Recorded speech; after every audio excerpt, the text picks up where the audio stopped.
What would I do if I were starting a GLP-1 today? That's what today's episode is going to be about.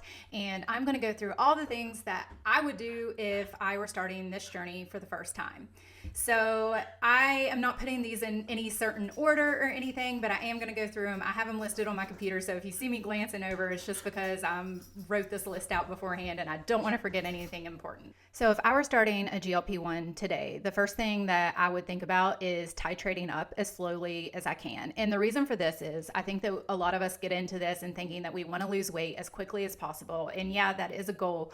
But at the same time, you didn't get into this overnight, so you're not going to lose the weight overnight. And if you titrate up on the medication too quickly, there's a good chance that you are going to get to the top and not have anywhere else to go, and you're not going to be at your weight loss goal yet.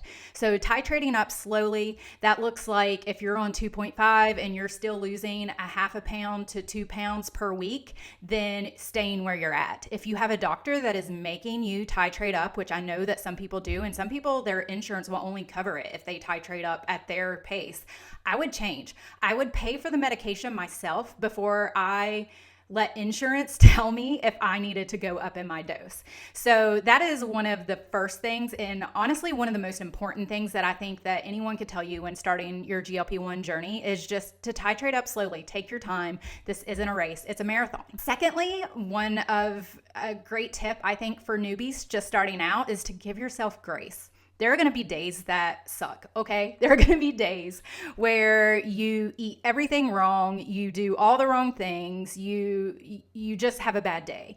But the important thing about that is that you do give yourself grace and that you do get back to what you were doing the next day. I like the quote that says something like, did you have a bad day or did you have a bad moment? And I think that that applies here because you can have one bad meal and that doesn't mean that the whole day is ruined or that your whole journey is ruined. The main point is that you get back on track. Another great tip, and this is probably going to be one of the hardest ones for most people, just because I feel like all of us who have been on a weight loss journey most of our lives, we're told that the scale is basically the measurement of our morality. It is the measurement of whether or not we are winning or losing. The scale is the end all be all in weight loss. And that mindset needs to change because body composition matters. The scale does not tell you anything except for your gravitational pull to the earth. Okay. It doesn't tell you how much muscle you have. It doesn't tell you how healthy you are. It doesn't tell you a whole lot. Can it get you in the general vicinity of where you may be? Yes. But should you be freaking out over a 1 pound gain or a 2 pound gain in a week? No, because it could be water, it could be muscle, it could be the fact that you didn't go to the bathroom. There are so many things that the scale doesn't tell you, and using that as your only source of measurement is just going to set yourself up for discouragement and failure. So using just the scale as your only measurement of success is the worst idea for anyone on a weight loss journey. That's not just for people who are on a GLP-1. So with that being said, another tip that I have, take photos. Whether you share the photos or not, take them. And the reason that I say this is because, I just told you not to put all of your eggs into the scale basket, right? However, it is natural for you to care about what the scale says because it has been beat into our head our entire lives that the scale is going to tell us whether or not we're doing a good job. But there were times on my journey, and especially now that I'm in maintenance, that the scale didn't match my body. It didn't match my clothes. It didn't match the photos. I could see my body composition changing and be the same exact weight, yet I was leaner. I could see more muscle. I was cutting, and my body was changing in ways that I was like, okay, girl, okay. But the scale didn't tell me that. Sometimes the scale would actually say the opposite of what the photos were saying. And in the big scheme of things, would you rather look at the photos and be like, girl, I look good? Or would you rather the scale have a certain number that no one else sees? So take photos. You don't have to share those photos. And if you do want to share those photos, that's great too, because it may encourage someone else.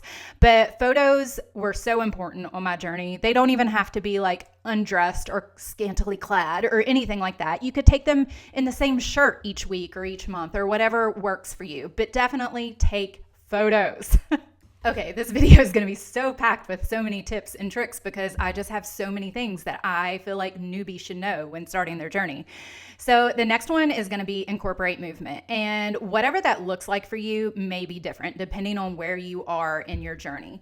That may look different for someone who is starting out at 400 pounds versus someone who's starting out at 200 pounds. It may look different from someone who is 65 as to someone who is 40 or someone who is 25.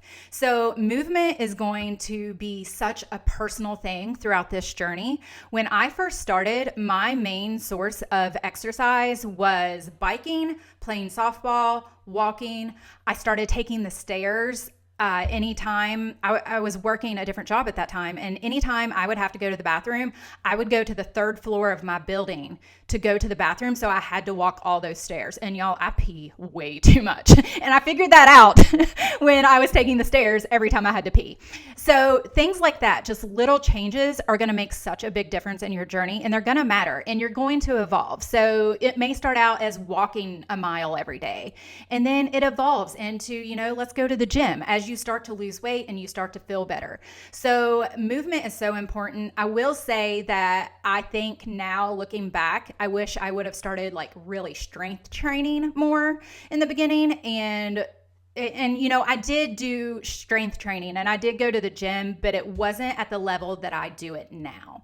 So that's something that I think that probably would have helped me more from the beginning. But I also I don't know that I was in the mindset to do that. I also don't know that my body was capable of doing that and keeping up with it. And so when I do say incorporate movement, there's no special exercise that's going to get you, the perfect stomach or the perfect butt. There's no perfect workout for a GLP-1. The perfect workout is actually, I take that back. The perfect workout is actually the one that you'll stick with.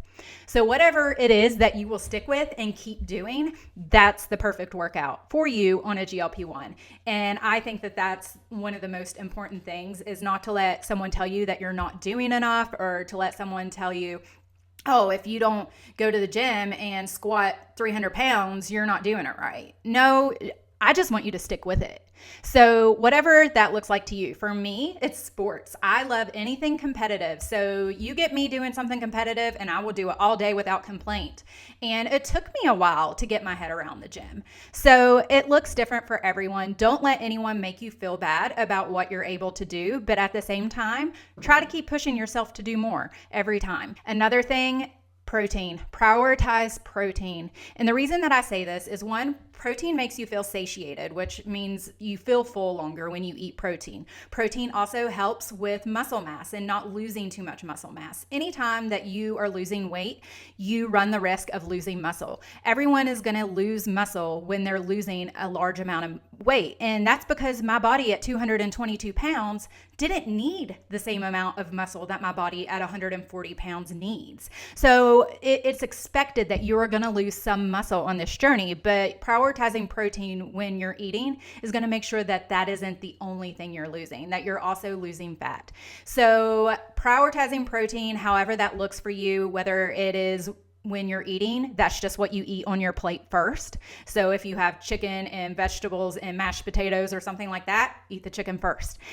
So if you want a snack, maybe a protein shake is what you need to grab instead of crackers. So prioritizing protein is top notch on a GLP-1 journey. Here is a tip that I think is one of the things that I combat the most on my socials, and that is just doing your own research. Because for so long, whether you were skinny or fat or whatever your body looked like was an indication of your morality and your discipline. And basically, people assume if you are fat, you are lazy, or if you are not in shape, that you are undisciplined or that you eat poorly.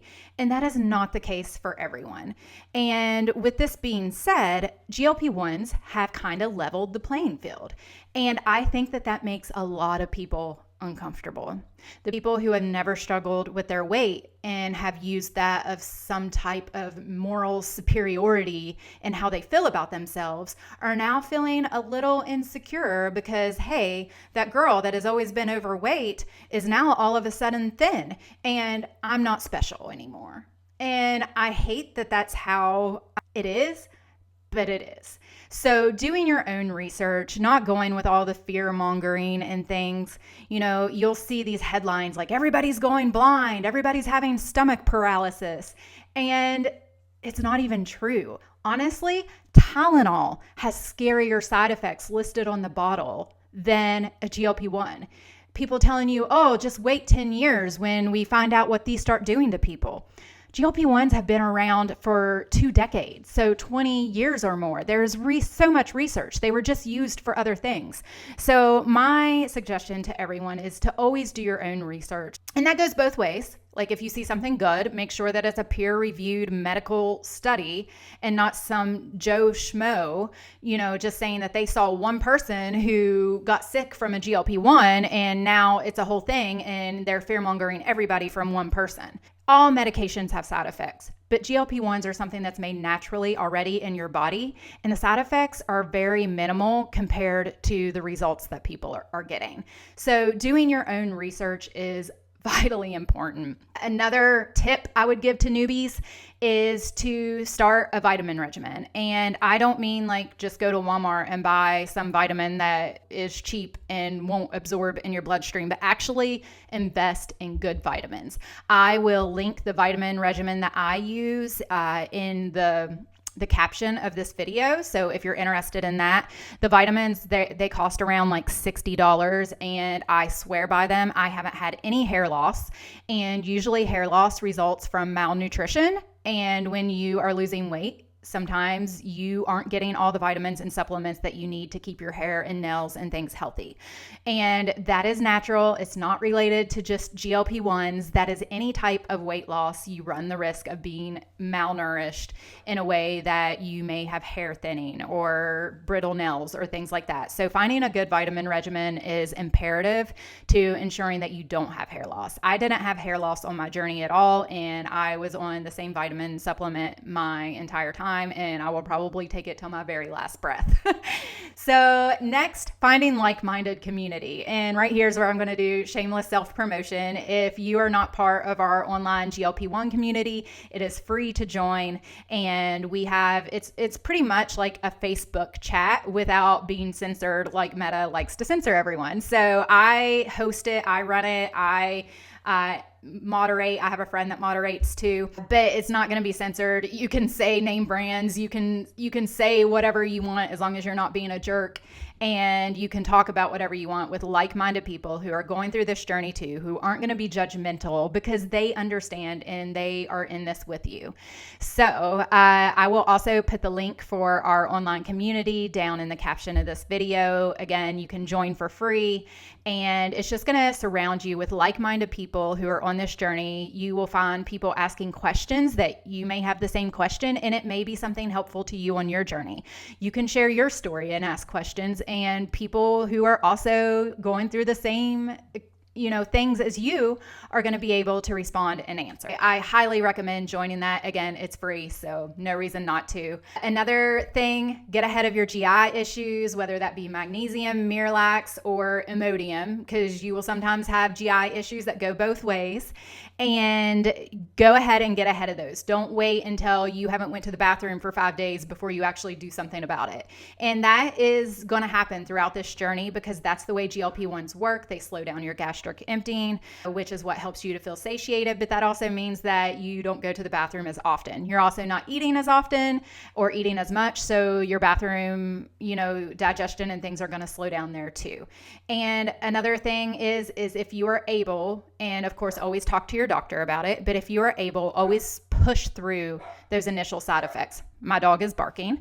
Sorry about that. But always push through those initial side effects. Of course, talk to your doctor if they're severe or if you're really struggling. But if you can push through that first 4 or 5 months of side effects, they really do dissipate over time. And you're going to find that if you push through the hardest part of it, that you're going to come out on the other end with hardly any side effects, and you're going to be glad that you did. Okay, I feel like I already packed so much information into this one video, so I'm going to leave it at that. I feel like I could go on and on about things that I would suggest for newbies and people who are just starting their GLP-1 journey, because there's so much information that is helpful, and that I think that I had to figure out by trial and error on my own journey. So anytime I can help people who are just starting out not to have to go through the same learning curve and experiences that I did, I love to do that. But let's chat in the comments and things like that in this video, and you guys give me some of the things that I wish that you would have known when you started a GLP-1 if you're already on one, and if you're just starting a GLP-1, what are some of the questions that you have? And maybe that will be a new episode. So for now, bye, and see you soon.